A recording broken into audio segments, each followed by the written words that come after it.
It's Monday again. Thank you for coming back and visiting. I'm so glad you remembered me. I've been here just waiting since last Monday. All right, today we've got a 1-minute mystery. The case. Laurel lives a peaceful life in a wooded region of the United States. One day, a person approaches and savagely attacks Laurel with a sharp weapon. Laurel is mortally wounded and dies. The person sells Laurel's body for a good price.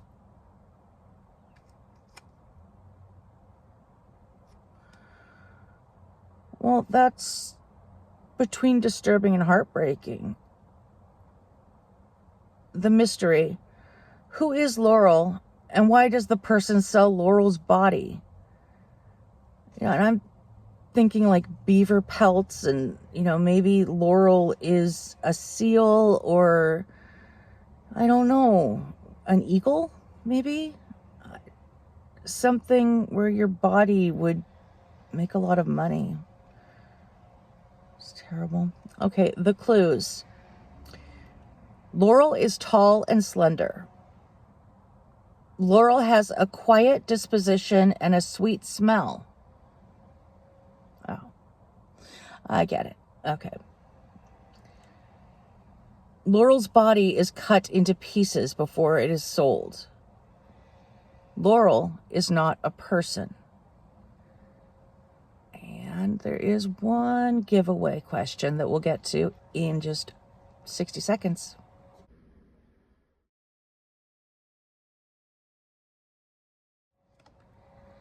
Okay. Do you have thoughts, ideas? Do you know what it is? I did not immediately. I didn't until I saw this question. And, that's why it's a giveaway. Okay. Put a 1 if you already got the answer. If this gives you the answer, put a 2. So, the giveaway question. Although Laurel is cut with an axe, there is no blood. And if you still don't know, the answer is Laurel is a bay laurel tree. The person sells the tree for firewood. So that was a rather brutal question.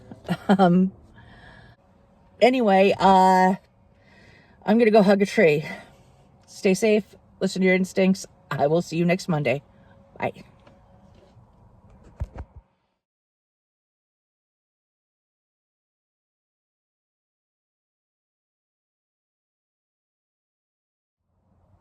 I mean, we need firewood, right? It makes me feel sorry for the damn tree, though. I am such a sappy person. I legitimately feel sorry for the laurel tree hearing that. I honestly, even knowing it's a tree, I feel bad for the way it's described. A person approaches and savagely attacks Laurel with a sharp weapon. Laurel is mortally wounded and dies. The person sells Laurel's body for a good price. Even knowing, it starts out Laurel lives a peaceful life in a wooded region of the United States. So a nice woodsy home for a tree, and somebody just comes up and savagely attacks them. Sad.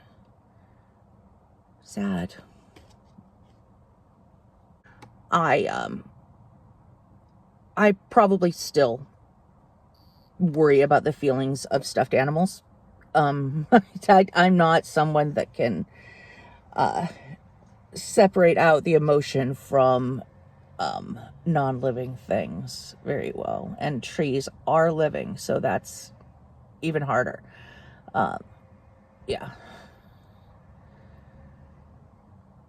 I'm one of those people that if I thought about my food enough, I would not be able to eat anything.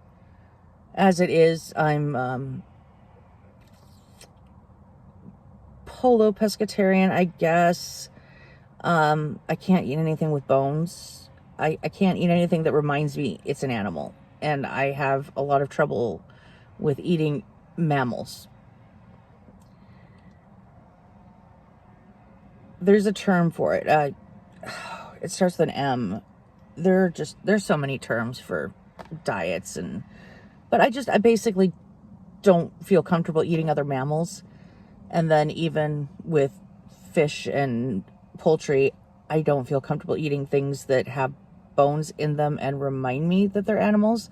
Although there is tradition that I grew up with, as I think it is a Duwamish tradition. I'm not sure how it came into my household, but you return your fish bones to the river. So I have to debone, keep the bones, and then wait long enough to eat to forget that there was ever bone in the food, which kind of defeats the purpose of, thanking the fish for its sacrifice and then returning the bones to the river if I'm going to pretend I'm, eating a plant. But then, like I said, I think about plants and the studies when I was a kid of carrots screaming when they're being pulled. And I know I've got plenty of padding. I can last a while in a famine, but I just couldn't eat if I thought about what I'm eating too much. Does this make sense to anybody else? It's a flaw. It's a quirk, but it's a negative quirk that actually has caused problems in my life at times. It's ridiculous.